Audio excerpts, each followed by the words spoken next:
So our spring novel is Beyond Mulberry Glen. This is our first novel, not our last, but our first novel at Waxwing Books.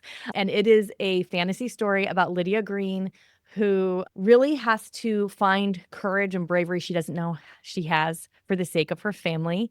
There are like herbs, there is tea, there is like Latin and lots of wandering through the forest. And it is like all the most cozy cottagecore kind of things with a page-turny kind of plot. Beautiful illustrations in here by Astrid Shekels for each chapter. Every chapter actually has a Latin title that coordinates with the story. What we're trying to do at Waxwing is actually books that you can read aloud with your whole family. If your 3-year-old's in the room, or your 13, or your 23-year-old's home from Scotland, just saying, you could read it aloud, and all of them would get a little something. And this book actually fits that bill quite well. So this is a whole family read aloud. You can read it with everybody. If you're looking for a whole family read aloud, the novel's going to be a great pick. One of the things I loved in your interview with Millie was how she said when she was writing this book, because she grew up in a family that did so many read alouds, that's what she was envisioning when she wrote it. I think you can kind of tell when an author like is used to being read aloud to. I think you can tell when you're reading a story that's like clearly the author knows this language should be delicious to say and is like really enjoyable to listen to.